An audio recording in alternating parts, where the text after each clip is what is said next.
Assalamualaikum warahmatullahi wabarakatuh. Perkenalkan, nama saya Gita, NPM 2163201028, Prodi Administrasi Publik semester 7. Baiklah, di sini saya akan menjelaskan tentang analisis korupsi, kolusi, dan nepotisme dan berikan solusi yang paling komprehensif untuk menyelesaikan permasalahan tersebut. Analisis KKN dalam pengelolaan BUMDes. Korupsi, kolusi, dan nepotisme menjadi salah satu akar permasalahan dalam pengelolaan badan usaha milik desa atau BUMDes. Dalam kasus Provinsi Bengkulu, beberapa bentuk KKN yang terjadi saat ini antara lain sebagai berikut. Yang pertama, korupsi. A. Penyalahgunaan dana desa atau aset BUMDes oleh pengurus untuk kepentingan pribadi. Yang B. Manipulasi laporan keuangan untuk menutupi penyelewengan dana. Yang kedua, kolusi. A. Adanya kerjasama tidak sehat antara pengurus BUMDes dengan pihak luar, seperti kontraktor atau pihak swasta, yang merugikan kepentingan desa. B. Kesepakatan rahasia untuk mendapatkan keuntungan sepihak. Yang ketiga, nepotisme. A. Perekrutan pengurus atau pegawai BUMDes berdasarkan hubungan keluarga, bukan kompetensi. B. Pengangkatan pengurus yang tidak memiliki kapabilitas untuk mengelola usaha desa. Dampak KKN dalam pengelolaan BUMDes. Yang pertama, penurunan kepercayaan masyarakat. Masyarakat menjadi apatis terhadap program desa karena merasa tidak ada transparansi. Yang kedua, kerugian finansial. Dana yang diselewengkan menghambat pengembangan ekonomi desa dan pemanfaatan potensi lokal.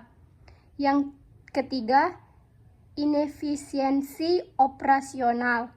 Pengurus yang tidak kompeten atau tidak jujur memperburuk kinerja BUMDes.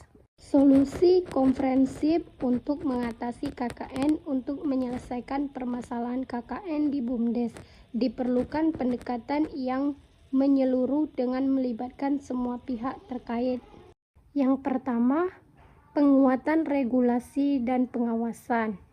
A. Devisi kebijakan. Pemerintah perlu memperbaiki regulasi yang mengatur pengelolaan BUMDes termasuk sanksi tegas bagi pelaku KKN. Yang B. Pengawasan eksternal. Libatkan pihak independen seperti lembaga audit desa atau inspektor daerah untuk memeriksa laporan keuangan BUMDes secara rutin. Yang C. Transparansi anggaran. Terapkan sistem digital untuk pencatatan keuangan dan akses informasi yang dapat diakses publik. Kedua, peningkatan kapasitas pengurus. A. Pelatihan pengelolaan.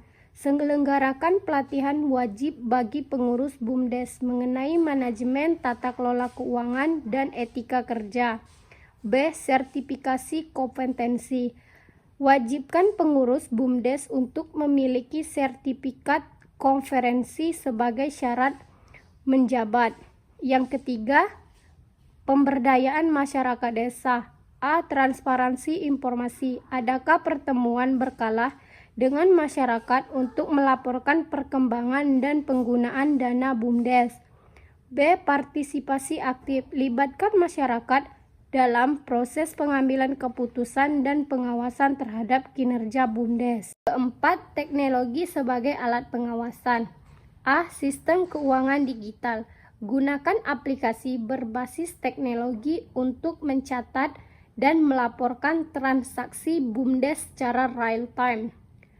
B. Pengaduan online. Buat platform untuk masyarakat melaporkan identifikasi KKN secara anonim. Kelima, penegak hukum yang tegas. A. Penyelidikan cepat. Pastikan setiap laporan korupsi diproses dengan cepat oleh aparat hukum. B. Sanksi berat. Berikan hukuman yang berat bagi pelaku KKN untuk memberikan efek jera. 6. Kerjasama antar stakeholder. A. Kolaborasi dengan akademis, libatkan pengurusan tinggi dalam memberikan rekomendasi, solusi, dan supervisi pengelolaan BUMDes. B. Kemitraan dengan swasta. Bangun kemitraan yang transparan dan saling menguntungkan dengan pihak swasta untuk mendukung pengelolaan usaha desa. Kesimpulan, mengatasi KKN dalam pengelolaan BUMDes memerlukan komitmen bersama antara pemerintah, masyarakat, dan pengurus BUMDes dengan regulasi yang kuat, pengawasan yang ketat, dan partisipasi masyarakat. BUMDes dapat kembali berfungsi optimal sebagai penggerak ekonomi desa, meningkatkan kesejahteraan masyarakat, dan mewujudkan pembangunan yang berkelanjutan.